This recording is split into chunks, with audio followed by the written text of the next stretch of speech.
السلام علیکم ورحمۃ اللہ وبرکاتہ۔ محترم سامعین، اللہ کے فضل اور بزرگوں کے اخلاص کی وجہ سے خیر غالب آ گیا۔ جیسا کہ آپ حضرات کئی دنوں سے امارت شرعیہ میں چل رہے حالات سے بخوبی واقف ہے کہ اس وقت انتخاب امیر کو لے کر بحث زوروں پر ہے۔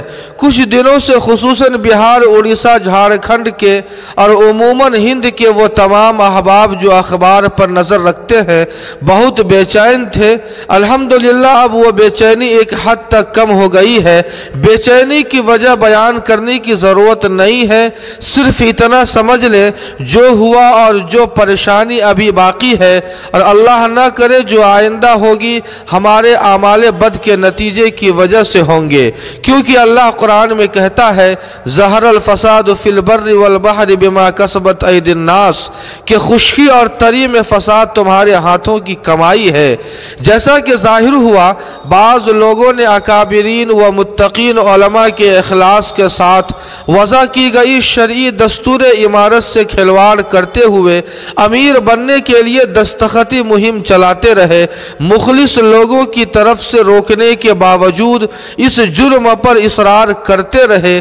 نتیجہ یہ ہوا کہ انتخاب امیر کے لیے طریقہ کار اختیار کرنے میں ارکان شورا سے غلطی صادر ہوئی اور معاملہ غیر دستوری اور خلاف شرع قرار پایا۔ پھر جو آپسی کردار کشی کا طوفان بپا ہوا وہ سب کے سامنے ہے، مگر ہر دور میں کچھ مخلص اور جذبہ ایمانی سے سرشار لوگ ہوتے ہیں، ان کو یہ سب برداشت نہیں ہوا تو انہوں نے اپنی محنت اور کوشش سے فیصلے میں شامل افراد کی توجہ اس طرف مبذول کرائی تو الحمدللہ انہوں نے اسے قبول کیا، اور صالح اور سالم قلوب نیک مشورے ہمیشہ قبول کر لیا کرتے ہیں، جو یقیناً ہم پر اللہ کی بڑی مہربانی ہے کہ اس نے ہمیں آپس میں ٹوٹنے سے اور شدید اختلافات سے بچا لیا۔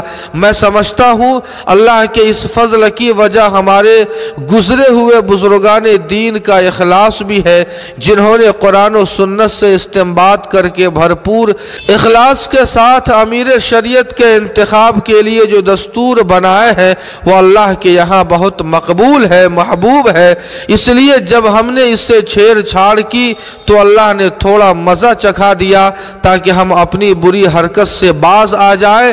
وَلَنُذِيقَنَّهُم مِّنَ الْعَذَابِ الْأَدْنَىٰ دُونَ الْعَذَابِ الْأَكْبَرِ لَعَلَّهُمْ يَرْجِعُونَ۔ اور پھر جب ہم نے فی الحال اس خلاف دستور اور خلاف شرع طریقہ کار کو کم از کم ملتوی کیا تو اللہ نے ہمیں خوشی عطا فرمائی اور ایک حد تک بے چینی ختم ہوئی، فللہ الحمد۔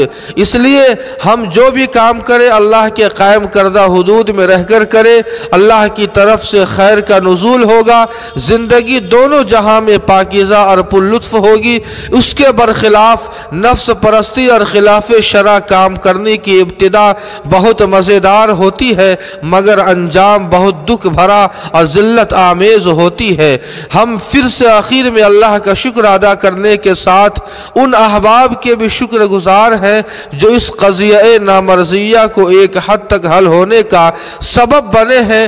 اللہ ہر ایک کو قبول فرمائے اور اجر عظیم عطا فرمائے اور ہمیں دستور اور شریعت کے مطابق امیر کا انتخاب کرنے کی توفیق عطا فرمائے۔ جی ہاں سامعین، اس خبر کے تعلق سے آپ کی کیا رائے ہے کمنٹ کر کے ہمیں ضرور بتائیں۔ ویڈیو کو لائک اور شیئر کر دیں اور قاسمی جی کے کو سبسکرائب کرنا نہ بھولیں۔ والسلام علیکم ورحمۃ اللہ۔